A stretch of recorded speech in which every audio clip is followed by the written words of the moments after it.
Hello everybody, what's up, what's going on? Welcome to the 27th episode of Raptors in 1. Man, that was a tough loss. The last game we had against the Phoenix Suns, oh boy, it was a tough one to lose. So, why did we lose? Well, without any further ado, let's get right into it. So this was definitely a tough loss for the Toronto Raptors, as the Phoenix Suns had visited the Toronto Raptors at Scotiabank Arena. Oh man, the Phoenix Suns had a full squad.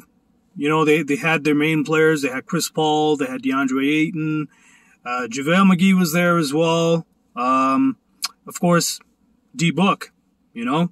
Funny thing about D-Book, if you watch the game, you would have noticed, especially towards the dying minutes of the game when he was up on the free throw line, shooting his 2 free throws, it was very uncharacteristic of him how he had shot those free throws. Yes, he made it, but it wasn't his regular swish. It was kind of like a bounce off the front rim, off the backboard and in.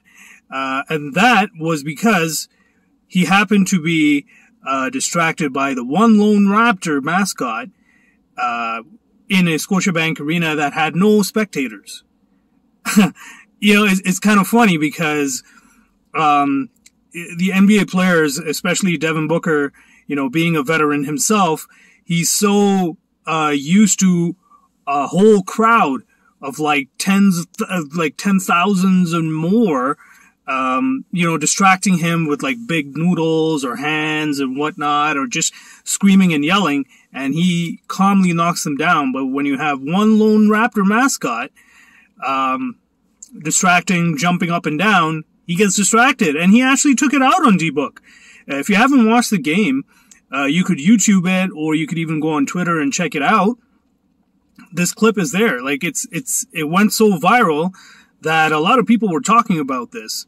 And, I gotta say, the way he was distracted, but the way he reacted to it, and the way he kind of suggested that the Raptors mascot should be moved, I thought that was just ridiculous. Like, come on, he's just doing his job, you know? I mean, what were you gonna do if there were so many spectators there?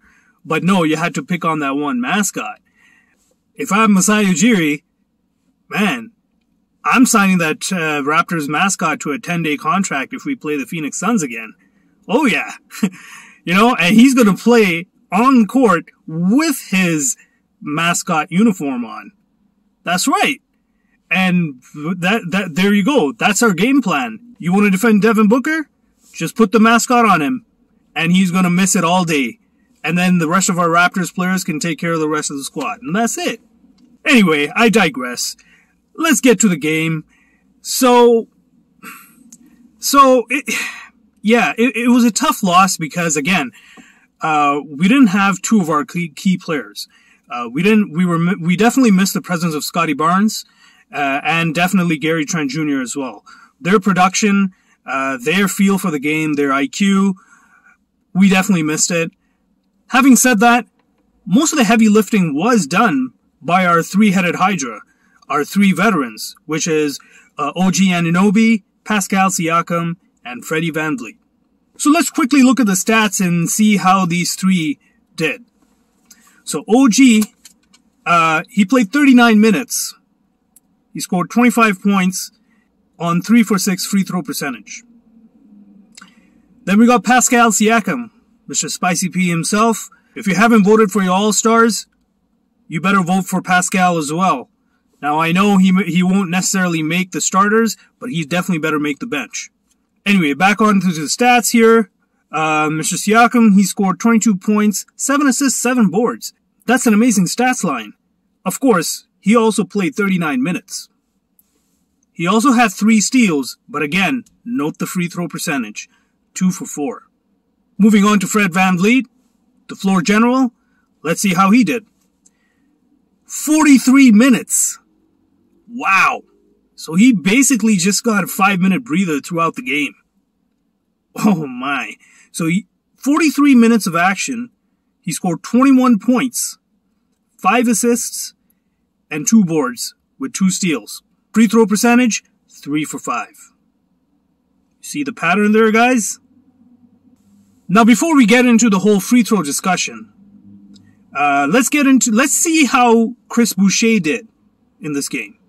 Because he was one of the only bench players who held it down. Utah, I mean, even though he started, he's really a bench player. And he really underwhelmed. I'm not even going to get into his stats. Let's just say giving Utah Watanabe the start versus getting him off the bench probably threw him off. But again, that was to fill the void for Scotty Barnes as well as Gary Trent Jr. I get it. So we got Chris Boucher. He had 13 points and 16 boards in about 20 plus minutes of action, or about 20 minutes of action. 16 boards! Where was this Chris Boucher at the beginning of the season? Man, if he was playing like this, if he was putting the effort at the beginning of the season, if he was crashing the boards, maybe we would have had even a better record. Because again, for us, for the Raptors squad, the starting unit is not necessarily the issue. Mind you, if the starting unit struggles, we lose. Done. It's the bench. We need to have a better bench. We definitely need to have a good, capable point guard who can come on for Freddie and give Freddie that valuable rest. He can't be playing north of 34 minutes every game. Again, this season is a marathon. It's not a sprint. He may be durable now, but we're risking him getting injured. And we cannot get him tired or injured come playoffs time. Yeah, I know, I'm looking ahead for in the playoffs, but guess what? I think the Raptors will definitely make the playoffs. Whether it's the wild card, or the play-in tournament, or if they actual seed. They're gonna make the playoffs. But we gotta do something before the trade deadline. Anyway, so the main reason why we lost this game, if you were to ask me, two reasons jump out to me. Number one, we did not have two of our key players. We didn't have Scotty Barnes, and we didn't have Gary Trent Jr. That's a lot of production and defense that we're losing out on. Not to mention the attention that they demand from the defense, which will allow players like Pascal and Freddie and OG to do what they do. Now the second one is the one that really stings. And I've been harping on this particular stat since the beginning of the season. Occasionally, there might have been like 2 or 3 games where the Raptors actually did well in this stat. But that's just 2 or 3 games amongst, 38, 39 games now. That's not a good stat. And I'm talking about the free throw percentage. Let's look at the free throw percentages again. We got OG with 3 for 6 from the free throw line. That's 50%. Okay. Even if we give him a fudge factor of let's say 1 or 2 points, or 1 free throw missed, or 2 free throws missed, that's 4 of 6. That's 1 point. You know what? I know OG is not that great of a free throw shooter, so let's give him a fudge factor of 2 missed free throws. He's 4 of 6. With our score starting off at 95-99, that's what we lost. We lost by 4. Now we have 96-99. That's with OG shooting 4 for 6. Now let's get to Pascal. Now Pascal, he's 2 for 4 from the free throw line. First off, that's not enough trips to the free throw line. And number 2, you're 50%. You hit those 2, you're 4 for 4. Now, we're 98-99. You see what I'm saying there, guys? Now, let's get to Fred VanVleet's free throw percentage. Freddie was 3 for 5 from the free throw line. 60%. He hits those 2 free throws, it's 199. We win the game. We gotta hit our free throws. And this is not just on these 3. I know even Chris Boucher, he missed maybe 1 or 2 free throws. I think maybe he missed 1. But, again, you gotta make your free throws. They're free throws. They're called free throws for a reason. If any of you play NBA 2K, I think it's either Kevin Harlan or Clark Kellogg, one of them, they made an analogy about missing free throws. They said missing free throws is like missing breakfast. Yeah, I agree 100%. They not only missed breakfast, they missed breakfast buffet at IHOP. I don't even know if they give breakfast buffets at IHOP. I've never been to an IHOP. But, yeah, they lost the game because they didn't hit their free throws. They hit their free throws, they win the game. Now, mind you, I get it. They're missing Scotty Barnes and Gary Trent Jr. And 100%, that's one of the main reasons why we lost. But if they hit their free throws, now all of a sudden, Raptors are a team to be reckoned with. Our veterans now are a legit threat, beating a very capable Phoenix Suns team. Having said that, I gotta say, yeah, it sucks that we lost the game, but I definitely see a potential there. I see a lot of potential in the Raptors. I see them as a threat, a legit threat.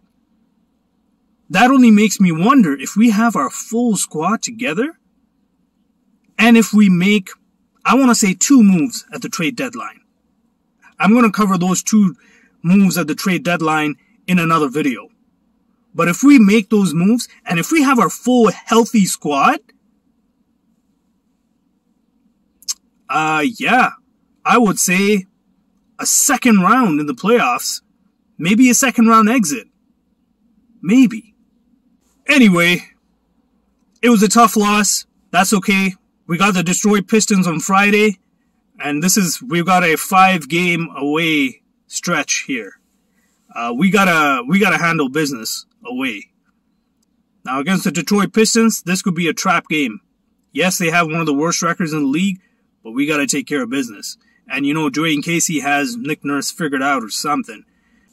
So that's it for me, guys. If you like the content, hit the comment section. Let me know what you guys thought about the game between Phoenix Suns and anything Raptors or basketball related topics. Hit the comment section. Let's have a discussion. And of course, don't forget to hit the thumbs up button. And if you like this content and you are curious about more of my content, subscribe to my channel, Raptors in 1. So until next time, I'm out.